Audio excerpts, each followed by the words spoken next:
qualifying tournament. One day I thought with myself that how to mat the pitch. So I thought that I see some walls that plaster with the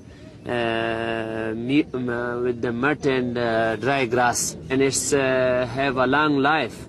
So I think with myself that I wanted to mat it for the pitch. We played on this, and it is very good. First we will brought some water here on the pitch, and some of the water like this, a little more, and after that we will put the dry grass and soil on this, and we will level it. A lot of time we done that, and it is very good to play on this.